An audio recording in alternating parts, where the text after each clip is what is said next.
It's Friday, July 5. In the headlines, residents in Harborview and Grand Spen, St. Thomas grapple with the damage left by Hurricane Beryl, and more rainfall expected over the weekend.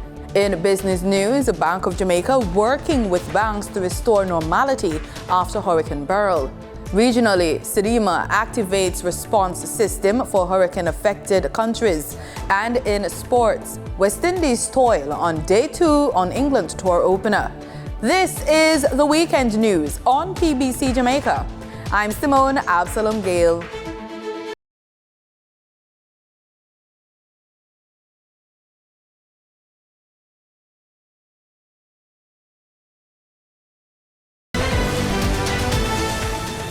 Prime Minister Andrew Holness says his administration will be providing support to those most affected by the passage of Hurricane Beryl.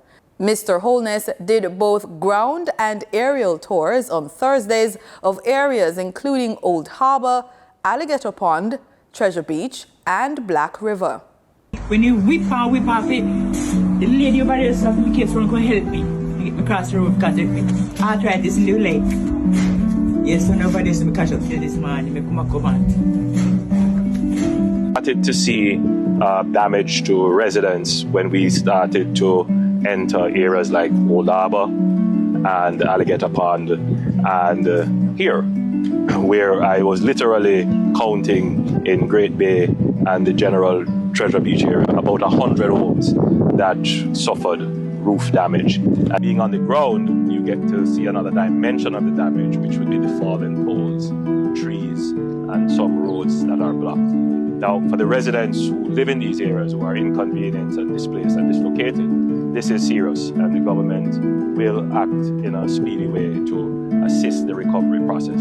This aerial and ground tour would have given me a better perspective as to the kind of response we need to create and the speed of the response. Just down the road, we saw a few homes where the roofs were lifted, poles fallen. So the government's response, obviously, is to get electricity and utilities back on board. The government is going to move quickly. We're going to try and do as best as we can. But when that is paired with a victim that has agency, meaning someone who has been impacted, but say, I'm going to take responsibility and do what I can, then the two things work together for speedy recovery.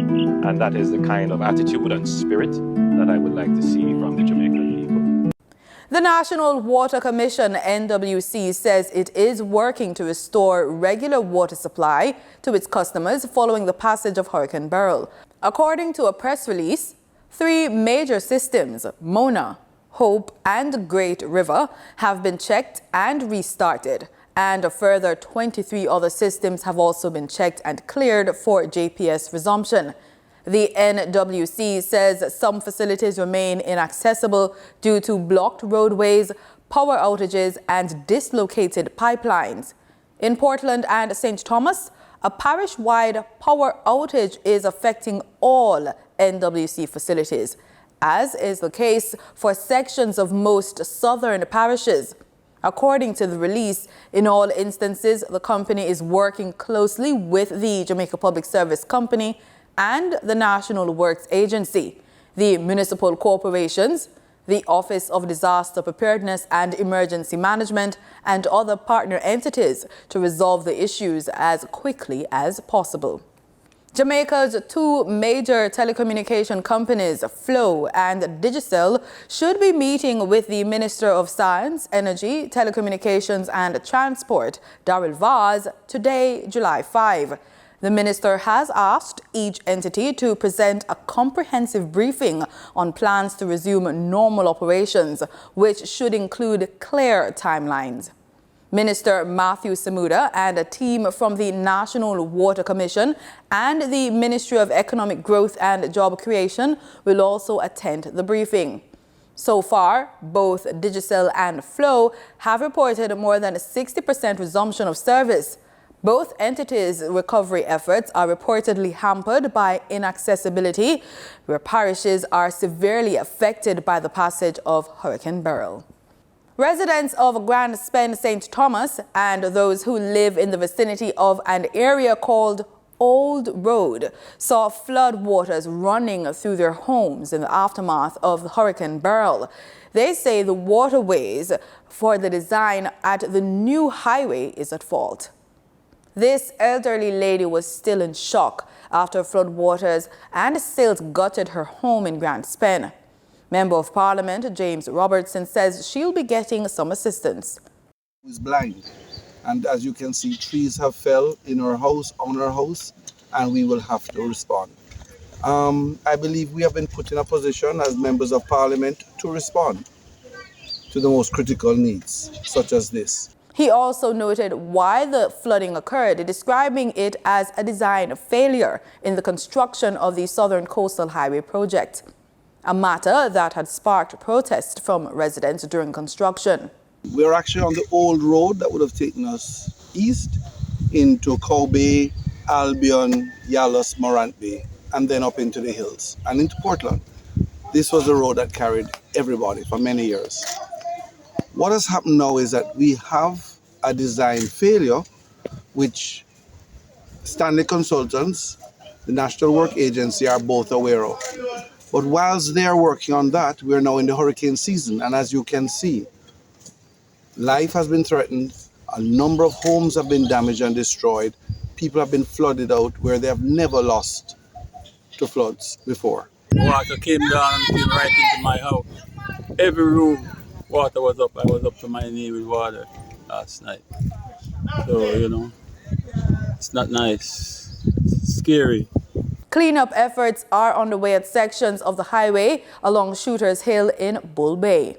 Residents of the seaside community of Caribbean Terrace in Harbour View were seen surveying the damage to properties. This resident says her house was destroyed. See the bed, look at the bed. The Prince bed, that's enough. Yeah. And these clothes, I just get them in now. Box of clothes. Just get them here, and the boxes of clothes. They look like them take you out of the barrel. Yeah, just out of the barrel they come from.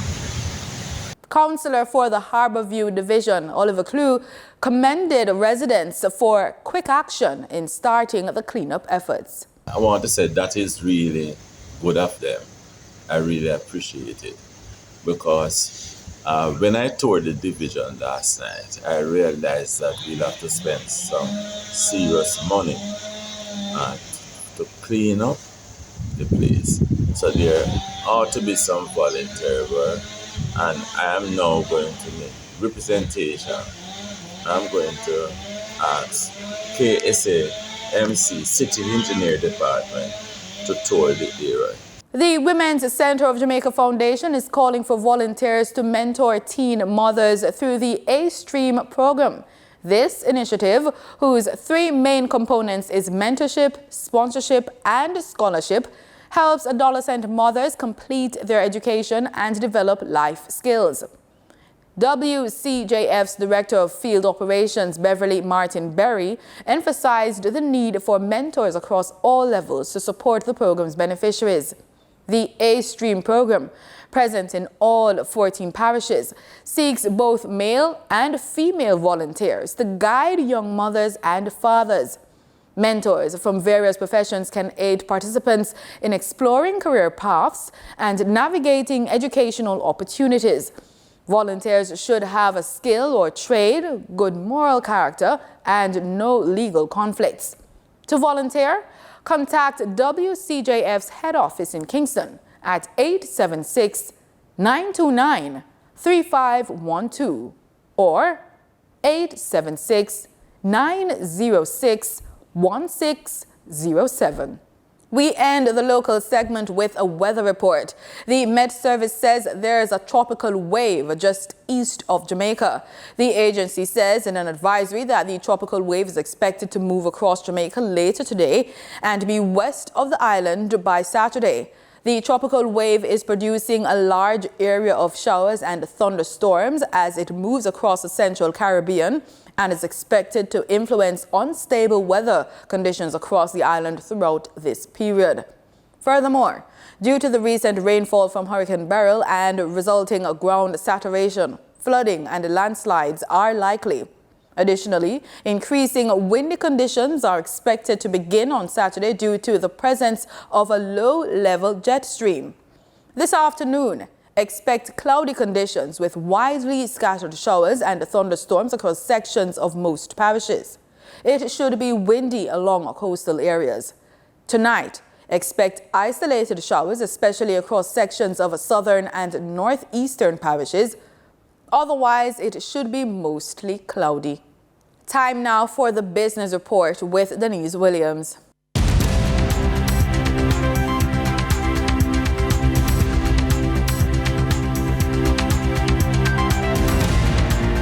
Good day, everyone, and thank you for joining us on the Business Report. I'm Denise Williams, your guide through the latest happenings in the world of business. The Bank of Jamaica, BOJ, says it's working closely with the banks to ensure the restoration of normal banking services in the shortest possible time following the passage of Hurricane Beryl. Hurricane Beryl made landfall on Jamaica on Wednesday, July 3, 2024. The central bank, however, noted that the absence of utilities across the island, the unavailability of staff due to the dislocation arising from the effects of the hurricane, and the inability of the service providers to access several of their ABMs will limit the speed at which normalcy is restored. Restoring services will be particularly more challenging in the rural areas, the bank noted, notably in the western parishes. JetBlue Airline announced that it would waive, change, or cancel fees and fare differences for passengers in the Caribbean traveling through July 1 to July 5. The waiver includes movement to and from Belize, the Cayman Islands, and Jamaica. Flights may be rebooked for travel after July 8.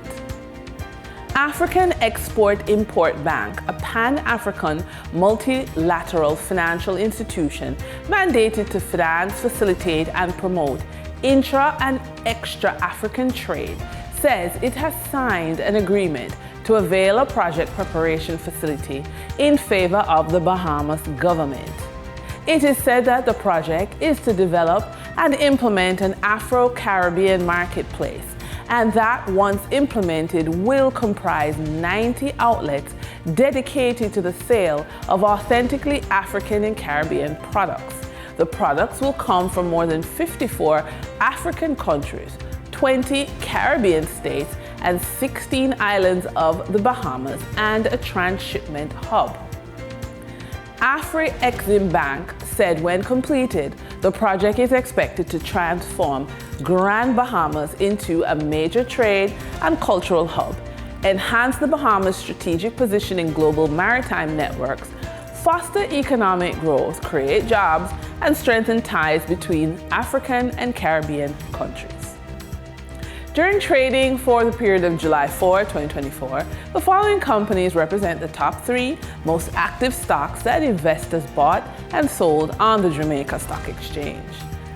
News organization Radio Jamaica Limited with 1,095,155 units amounting to 15.19% of the market volume in terms of sales of shares. Advertising agency One Great Studio Company Limited with 817,294 units, amounting to 11.33% of the market volume in terms of sales of shares. Microfinancial firm Dollar Financial Services Limited with 815,186 units, amounting to 11.3% of the market volume in terms of sales of shares. Over on the Twin Island Republic of Trinidad and Tobago Stock Exchange, trading on July 4, 2024, registered a volume of 148,956 shares, crossing the floor of the exchange, valued at $3,275,063 Trinidad and Tobago dollars and 84 cents.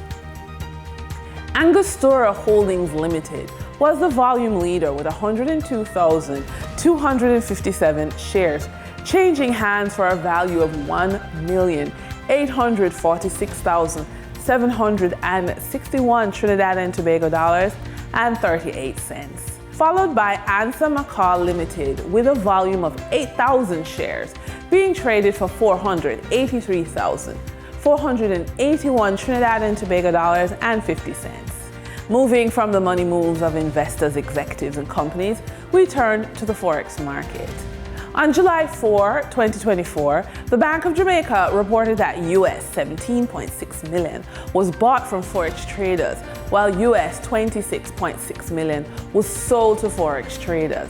Buying directly from the Bank of Jamaica, foreign currency traders sold the US dollar for $157.10 and bought the US dollar for $155.37. The difference between the buy and sell rate was $1.73, which represents a profit for Forex traders for every US dollar traded. Canadian Forex traders earned a trading profit of $3.42 from transactions with the Bank of Jamaica. The Canadian dollar was sold at $113.87 and bought for $110.45. For traders looking at the British pound, they pocketed a profit of $5.92, selling it for $198.02 and buying it for $192.10. For our credit report tip of the day, facing the financial challenges of a hurricane, preparedness can be a lot, especially dealing with a low credit score and limited options like high interest payday loans. However, there are strategic steps you can take to protect yourself and your family. 1. Build an emergency fund. Start small by saving a portion of your income regularly. Even modest savings can make a significant difference during an emergency. 2. Prioritize essentials. Focus on gradually stocking up on non-perishable food, water, medication, and other essential supplies. Small, consistent purchases can help you avoid last-minute, high-cost spending. 3. Seek alternative financial assistance. Research local nonprofits, credit unions, and community organizations that may offer low-interest emergency loans or financial assistance programs. These can be more favorable than a payday loan. And finally, create a plan for high-interest loan repayment. If a payday loan is your only option, create a repayment plan to minimize the long-term impact. Paying off the loan as quickly as possible can help reduce interest costs. By taking these steps, you can better prepare for the financial impact of hurricanes, even when traditional credit options are limited. And with that, we wrap up today's business report. I'm Denise Williams. With that, we wrap up today's business report. I'm Denise Williams. Appreciate your company. Stay well informed, stay ahead of the curve. Until our next update, take care. In regional news, the Caribbean Disaster Emergency Management Agency, SEDEMA, has activated its regional response system. It is ready to assist as Hurricane Beryl continues to wreak havoc on islands in the Eastern Caribbean. Tiana Cole provides more details on measures being taken by SEDEMA to aid affected areas and the current status of the hurricane's impact. The Caribbean Disaster Emergency Management Agency, SEDEMA, on Wednesday held a press briefing to update the region on the impact of Hurricane Beryl on the participating states and coordination and response mechanisms in place. Executive Director of SEDEMA, Elizabeth Riley, said the states currently under threat from Hurricane Beryl are Jamaica, Cayman Islands, Haiti, and potentially Belize. Riley said SEDEMA has been in discussion with Jamaica to operationalize a response in the event the entire population is affected. The CARICOM Disaster Relief Unit and appropriate sort support will be available, Riley noted. Bahamas has also placed teams on standby for support to Jamaica as well, and they are in the northwestern subregion. And we do have an arrangement with the international militaries that support or regional response mechanism. The regional coordination plan has been activated by SEDEMA, a coordinating unit. And on Tuesday, the heads of CARICOM government convened an emergency session to discuss and establish plans to provide support to their affected neighbors. We have deployed a CARICOM emergency telecommunications team to St. Vincent and the Grenadines with telecommunications supplies, which include mobile communication systems comprising laptops, power supplies, Starlink satellite internet service, as well as solar power generators so that these can function independently. And a similar deployment will be made to Grenada. Additionally, a rapid needs assessment team was deployed to St. Vincent and the Grenadines on Tuesday, which was facilitated by the Guyana Defense Force GDF aircraft. There are also a number of regional institutions supporting the rapid needs assessment. For St. Vincent and the Grenadines, the government has expressed a preference for cash donations. They are mindful that there are items that are currently on the way, and of course these will be accepted. Similarly, the government of Grenada has announced that it will also be accepting cash contributions. The government has released a need list and will only take donations for items listed. Riley added that there has been no request so far from Grenada or St. Vincent for medical support. She said even though the two countries were impacted, their respective healthcare systems remain operational. United Nations Secretary General Antonio Guterres has reaffirmed his support for Caribbean countries affected by Hurricane Beryl as the UN releases $4 million from its Emergency Response Fund to initiate relief efforts. Guterres expressed his deep dismay at the devastation caused by the hurricane and reiterated his solidarity with the impacted nations. The $4 million will be allocated from the UN Central Emergency Response Fund to assist Grenada, Jamaica, St. Vincent and the Grenadines.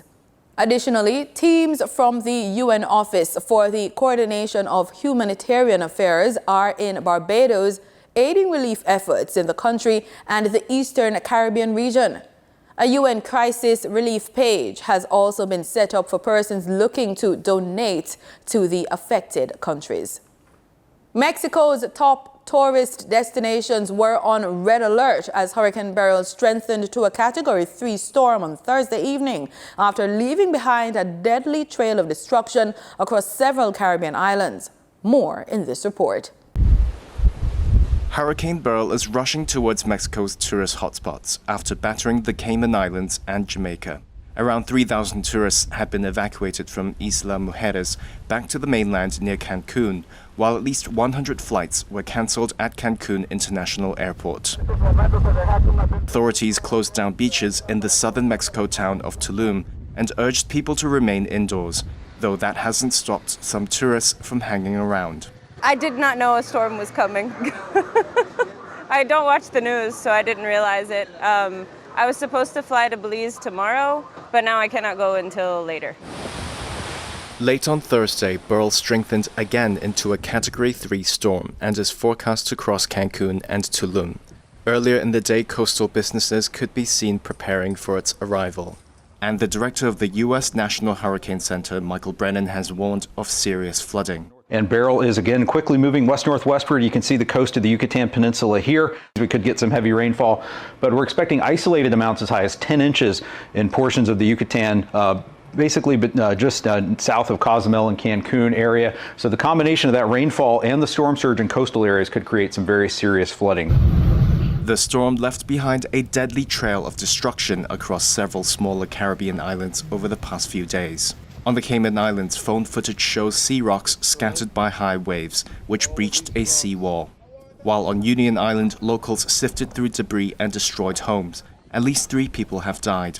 The tally of storm fatalities in Caribbean islands, including Jamaica, Grenada, St. Vincent and the Grenadines, and in northern Venezuela, is expected to rise as communications are restored.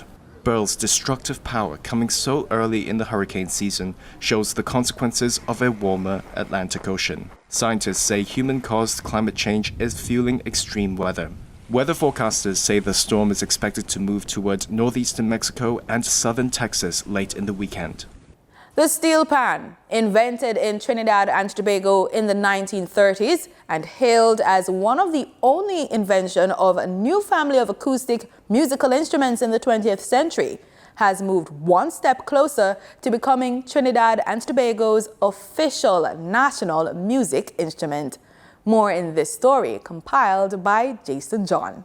At the House of Representatives on Wednesday, a bill entitled An Act to Provide for the Designation of the Steel Pan as the National Music Instrument of the Republic of Trinidad and Tobago and for related matters was passed. Minister of Tourism, Culture and the Arts, Randall Mitchell, hails the decision as a significant milestone for the steel pan movement and the nation as a whole, as it solidifies the steel pan's cultural importance in Trinidad and Tobago. The steel pan is thus authentically Trinbagonian and deeply emblazoned within our history. Equally, we must consistently strive to not merely venerate our steel pan, but also to rebrand it as uniquely Trinidad and Tobago. The steel pan continues to be a source of wonder and national pride for our nationals and our diaspora. Education Officer at Pan Trinbago, Marcus Ash, is thankful to the government and all officials who were involved in piloting the bill and seeing it through to the point of being passed in the lower house. No, this doesn't just affect the steel band movement positively by officially having it proclaimed, but it takes it a step further because the clause 4 of the bill actually would ensure now that the government, whoever is in government, has a responsibility for steel pan to be able to work on its development. Mr. Ash went on to congratulate the entire steel pan fraternity, the steel band movement, and by extension, all of Trinidad and Tobago. He says that by structuring the bill in such a way, it further secures the future of the steel pan. Clause 4 of the bill calls for a biannual report to be laid in Parliament, which means that the continuance in terms of the development of the instrument, the art form, and the steel band community needs to be always a work in progress. It means that we always have to do something to continue developing it, whether in the economics of it, whether it's in the technology of it, whether it's in the foreign affairs aspect of it.